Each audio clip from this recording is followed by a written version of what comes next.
Democrats are in soul-searching mode, big time. These guys are crushing us.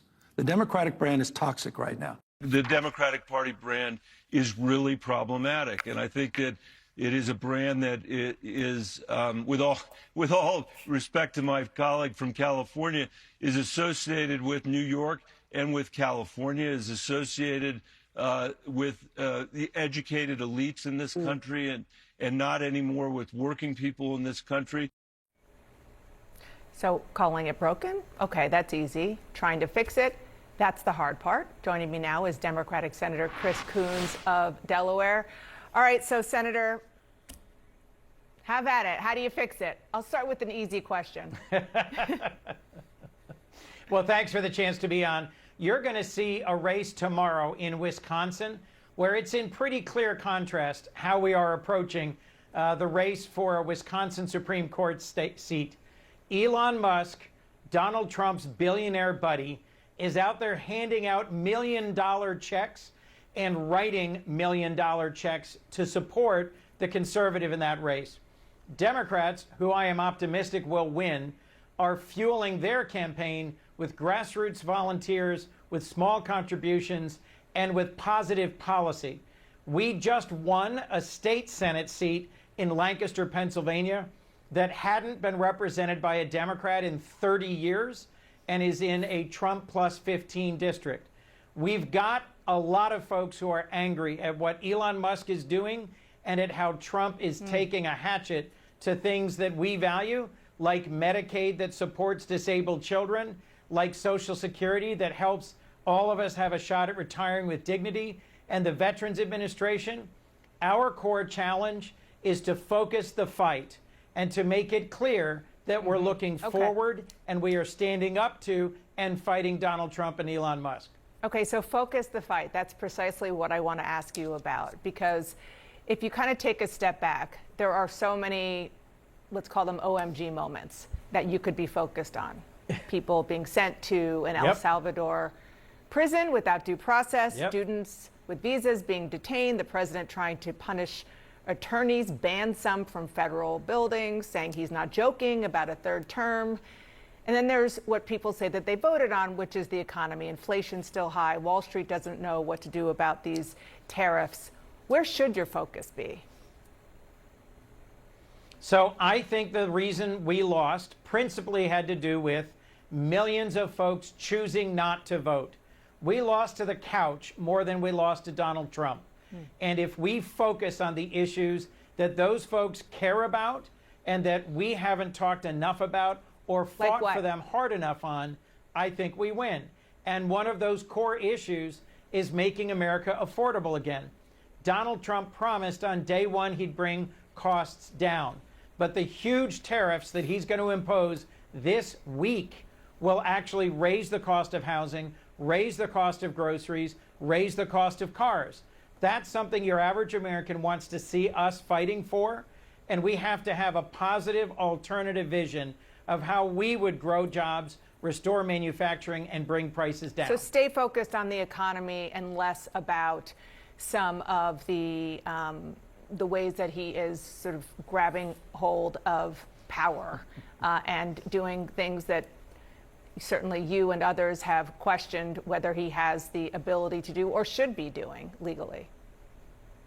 I mean, to your point, it's a different outrage every day. Is he going to invade Greenland and destroy NATO? Is he going to go take back the Panama Canal? Is he going to run for a third term? Is he going to find some way to send masked agents around the country to college campuses and round people? All of these are alarming and legitimately concerning.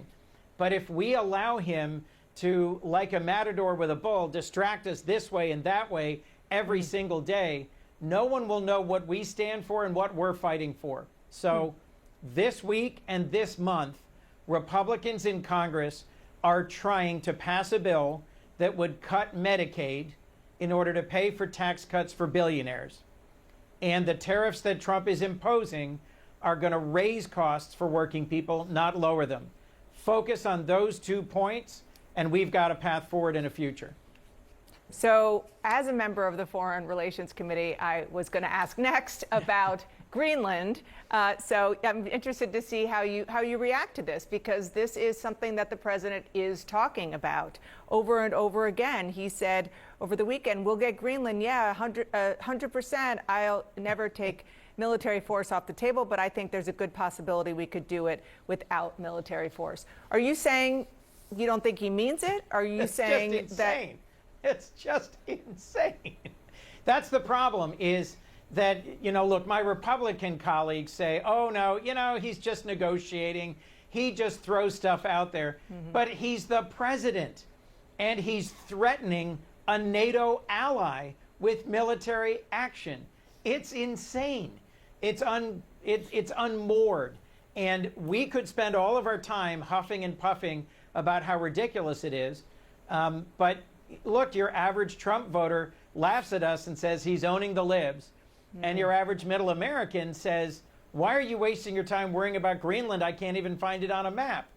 The challenge is that the Danes, our close NATO allies and partners, are angry, upset, and offended.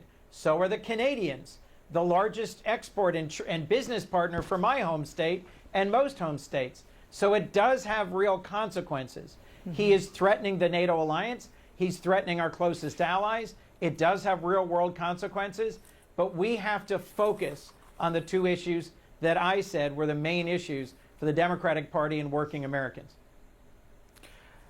Senator Chris Coons, thank you so much for being here. Really interesting conversation. I'll see you soon. Thank you. We're seeing this play out now with Greenland, where Trump's threat to use military force to annex the island has been met with quite a strong resolve from Greenland's government to say, it will make its own decisions. Thank you very much. But I just wonder, in terms of the jeopardy of this moment, David, what kind of message does this send to someone like Vladimir Putin to be threatening to annex another country at the very moment that you are negotiating an end to Russia's war with Ukraine? I mean, this does tie in at this political moment. It certainly does. And, President Trump was asked about this by Kristen Welker at NBC over the weekend. He said, I haven't given it any thought. I don't really care what, the Putin reaction is to all of this tension with the Europeans. But clearly to Putin, a world in which you decide international disputes by raw power plays to exactly what he's wanted for the longest time. He's felt bound up by all the international institutions, the idea that they would join all of these, operate by those rules. And the invasion of Ukraine was a sign of his determination to say, because we can do it, because Russia, while weakened, still has nuclear weapons, no one's going to mess with us if push comes to shove.